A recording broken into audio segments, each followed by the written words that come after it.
तो जनाब अज बाएं वास्ते माशाल्लाह जनाब जोड़ा लिया है बकरा का जनाब चेक करें तो नंबर से जनाब चेक करें। पहले नंबर जनाब बे बकरा माशाल्लाह चेक करो जनाब लाल चीना सफ़ेद अखा में माशाल्लाह बेहतरीन क्वालिटी से जनाब जानवर पिया माशाल्लाह। तो दूसरे नंबर से जनाब ये जानवर आ गया माशाल्लाह जनाब जोड़ा मौजूद है। कोई भाई भी खरीदना चाहता तो जनाब रब्ता कर सकता है। रब्ता नंबर जनाब स्क्रीन पर चल रही है बिल्कुल जनाब तो मुनासिब रेट पे माशाल्लाह जनाब ये जोड़ा लाग जैसे कोई भाई भी खरीदना चाहता तो जनाब रब्ता कर सकता जनाब। ये जोड़ा तो फाइनल जनाब जेड़ा है पिया इन्होंने रेट जनाब असी करते पे 45,000 रुपये जोड़े का रेट जेड़ा भाई इंशाल्लाह रब्ता कर वो प्यार मुहब्बत भी जनाब कर दे सो तो जनाब जोड़ा उन्होंने मिल जैसे जोड़ा भाई ने दसा जनाब 45,000 का जनाब जोड़ा लग जाए जेड़ा भाई रब्ता कर इंशाल्लाह वो प्यार मुहब्बत भी जनाब जरूर कर देंगे इंशाल्लाह। तो बाकी खमदे पींदे जनाब एक्टिव माशाल्लाह जानवर ने पे बेहतरीन जनाब।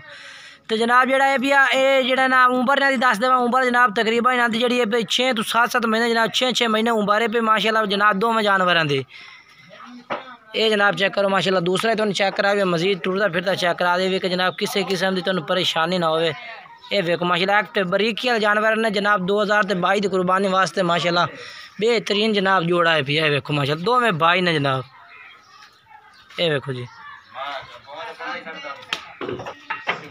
तो ये जनाब जोड़ा है भी इंशाल्लाह जेड़ा भाई भी रब्ता कर इंशाल्लाह उन्होंने जनाब ये जोड़ा जायज़ रेट पे मिल जाए जनाब इंशाल्लाह फाइनल रेट नहीं है जनाब प्यार मोहब्बत भी जनाब बिल्कुल हो जाए।